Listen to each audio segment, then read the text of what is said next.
नमस्कार दोस्तों, हाल ही में वीवो आईपीएल स्टार्ट हुआ है। अरे वीवो आईपीएल नहीं, टाटा आईपीएल स्टार्ट हुआ है।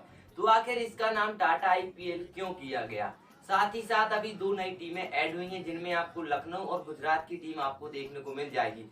क्या नियम है हमारे भारत में आईपीएल में नई टीम शामिल होने के? साथ ही साथ कौन इन टीमों को खरीद सकता है? क्या क्या उनकी वैल्यू होनी चाहिए? क्या नेटवर्थ होनी चाहिए? इन सभी के बारे में हम आज के छोटे से वीडियो में समझेंगे। साथ ही साथ हम यह भी समझेंगे कि क्या है आईपीएल बिजनेस मॉडल, जिसके माध्यम से वीवो आईपीएल इतना ज्यादा पैसा कमाता है। तो चलिए समझते हैं हम आज के इस छोटे से वीडियो में।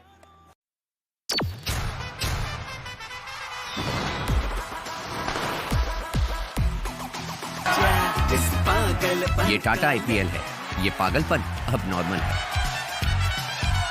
लाइफ इज कॉलिंग, आजा इस पागलपन टाटा आईपीएल शुरू हो रहा। हमारे भारत देश में आईपीएल टीमों को खरीदने के लिए नियम बीसीसीआई बनाती है। साथ ही साथ ऐसा भी नियम नहीं बनाया जाता है कि जिसमें आप लोगों को मालूम होगा कि भारत में ऐसे लोगों की कमी नहीं है जिनके पास पैसा ना हो। लेकिन ऐसा क्या बनाया जाता है, क्या क्या नियम है जिसके माध्यम से कोई एक पर्सनल या पर्टिकुलर टीम सारे खिलाड़ियों को नहीं खरीद पाती है? कुछ ऐसे नियम बनाए गए हैं, इन्हीं नियमों के बारे में हम आज समझेंगे। और साथ ही साथ हम आपको ये भी बताएंगे कि हमारे देश में जब भी कोई नई आईपीएल की टीम जोड़ी जाती है तो उसका क्या फॉर्मेट होता है, कितनी उसकी नेट वैल्यू होनी चाहिए, साथ ही साथ कितनी प्रोसेस से वो टीम गुजरती है। यदि भारत में किसी भी व्यक्ति को आईपीएल की टीम खरीदनी है तो उसके केवल दो ही उपाय हैं। पहला उपाय तो यही है कि वह कन्विंस करे उस टीम के मालिक को जो पहले से किसी आईपीएल टीम को खरीदे हुए है। अब दूसरा उपाय यह होगा कि वो इंतजार करे और नई टीम बनने का, जिससे कि जब नई टीम बनती है तो वह उस टीम के लिए नेट वैल्यू, नेटवर्थ और सारी जो क्राइटेरिया है उनको पूरा करे और उसको खरीदे। बीसीसीआई को जब नई टीम ऐड करनी होती है तो वह नई टीमों की खरीदने वालों को इनवाइट करती है तथा वह एक ईमेल जारी करती है, जिसके माध्यम से जो भी व्यक्ति जो टीम खरीदना चाहता है वह आईआईटी यानी इनविटेशन टू टेंडर को क्या करता है, फॉर्म फिल करता है, जिसमें minimum cost 10 lakh rupees plus GST उस कंपनी को या फिर उस मालिक को बीसीसीआई या फिर जो प्रोसेस बना रहा है उसके लिए उसको वो करना होता है। साथ ही साथ इस प्रोसेस में यह भी रिस्क रहता है कि आपको ये उस बीसीसीआई के ऊपर या फिर उस कंपनी के ऊपर है जो आईपीएल करा रही है कि उसको बुलाना है अथवा नहीं। अगर वो बुलाना चाहे तो बुलाएगी, नहीं बुलाना चाहे तो उसके लिए आप कोई भी लीगल वो कॉन्ट्रैक्ट नहीं कर सकते कि मैंने 10 लाख रुपए दिए हैं, आपने हमको नहीं बुलाया है। और जिस भी कंपनी को आईपीएल टीम खरीदने के लिए बुलाया जाता है उस कंपनी की लगभग नेट वैल्यू 3000 करोड़ होनी चाहिए। नेट वैल्यू का मतलब ये होता है कि यदि कभी उस टीम को दोबारा बेचा जाता है तो उससे कितने पैसे कमाए जा सकते हैं, यानी लगभग 3000 करोड़ रुपए तो कमाए जाने ही चाहिए। बीसीसीआई के द्वारा सिलेक्टिव इनविटेशन टू टेंडर वाली कंपनियों को बुलाया जाता है ऑक्शनिंग के लिए और वो कंपनियां आईपीएल टीम के लिए ऑक्शनिंग करती हैं या बिडिंग करती हैं। जो भी कंपनी उसके लिए ऑक्शनिंग सही तरीके से कर लेती है और जिसकी बोली सबसे ज्यादा होती है वह उसको बेच दी जाती है। जैसे कि लखनऊ को 7000 करोड़ और अहमदाबाद को लगभग 5000 करोड़ रुपए से ज्यादा में बेचा गया है। टीम को खरीदने के बाद कंपनी को प्लेयर्स को खरीदना होता है। टीम्स को खरीदने के बाद आपको प्लेयर्स को खरीदना होता है। प्लेयर्स 3 प्रकार के होते हैं। ऐसा नहीं है कि आप क्रिकेट खेलते हैं तो आप जाके वहां पे अपना रजिस्ट्रेशन करा सकते हैं। प्लेयर जो होते हैं वो 3 प्रकार के होते हैं, जिनमें कैप्ड प्लेयर जिन्होंने भारत के लिए एक मैच खेला होता है। अनकैप्ड प्लेयर वे प्लेयर होते हैं जो किसी state council, state cricket council या फिर किसी राज्य के उसके कहने पर आए होते हैं। तथा तीसरी कैटेगरी होती है इंटरनेशनल प्लेयर्स की, जो विदेशी प्लेयर्स होते हैं। अब अभी आपने यहाँ पे प्लेयर देखा, लेकिन ऐसा नहीं है कि एक किसी टीम के पास पैसा है ज्यादा तो वो पूरे प्लेयर्स को खरीद कर वर्ल्ड 11 बना ले। इसके लिए बीसीसीआई ने नियम बनाया हुआ है कि आपके पास एक निश्चित मात्रा में पैसा होगा, उसी पैसे से आपको सारे प्लेयर खरीदने होते हैं।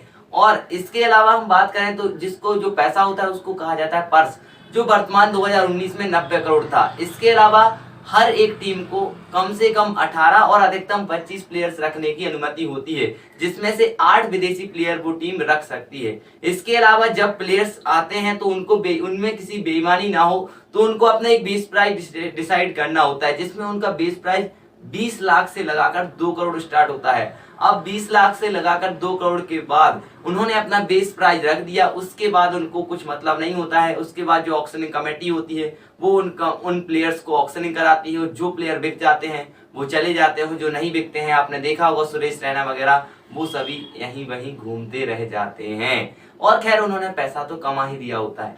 अब हम बात करेंगे आईपीएल के बिजनेस मॉडल की। तो आईपीएल पैसा कैसे कमाता है?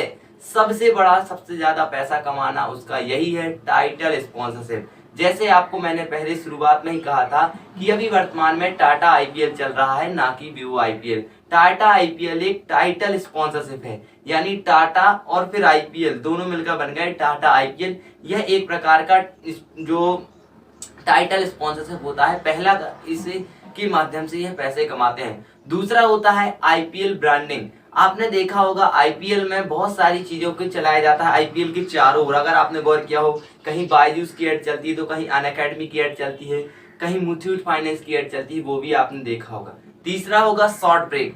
शॉर्ट ब्रेक में आपने देखा होगा कोई पॉपकॉर्न वगैरह की एड आती है, उसमें आपको लगता होगा कि यार वो तो थोड़ी 30 सेकंड की एड है, तो उस 30 सेकंड की एड के उसको 40 से 50 लाख रुपए पे करने होते हैं। तो आप सोच रहे हो 40-50 लाख में क्या होगा? आप बताइए, अगर 64 दिन 80 दिन अगर आईपीएल चलता है तो हर दिन कितनी बार वो एड दिखाई जाती है और कितने पैसे वो लोग कमाते हैं।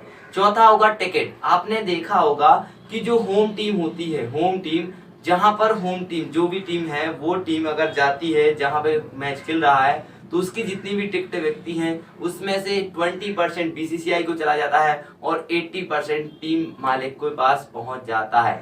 उसके बाद होता है टीम मर्चेंडाइज। आपने देखा होगा कि कोई चेन्नई सुपर किंग की, कोई हैदराबाद की, कोई पंजाब की, इन सभी जो आईपीएल टीम है उनकी जर्सी पहने देखे होंगे आप लोगों ने।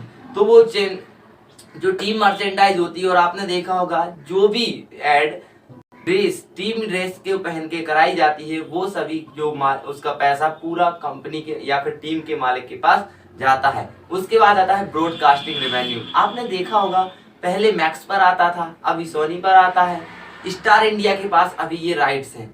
तो ये सभी जो आपने देखे होंगे, जो स्टार इंडिया ने 16,000 करोड़ में इसको खरीदा है, आप इमेजिन कर सकते हैं। ये स्टार इंडिया ने जो ये खरीदा है, इसमें से 50% बीसीसीआई के पास और 50% जो टीम्स होती हैं उनमें क्या कर दिया जाता है, डिवाइड कर दिया जाता है।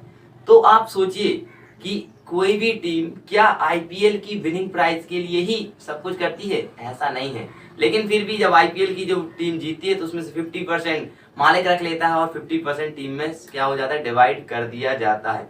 तो इतने प्रकार हैं जिनके माध्यम से आईपीएल में आईपीएल टीम्स, उनके मालिक और आईपीएल खुद और बीसीसीआई पैसा कमाता है। और क्या आप भी आईपीएल देखते हैं? तो हमें कमेंट सेक्शन में जरूर बताएं कि हाँ हम भी आईपीएल देखते हैं। और आईपीएल पर एक हमारा नया वीडियो आने वाला है, तो उसको जरूर देखिएगा। बहुत बहुत धन्यवाद। हमेशा की तरह यह वीडियो आपको इंफॉर्मेटिव लगा होगा। धन्यवाद।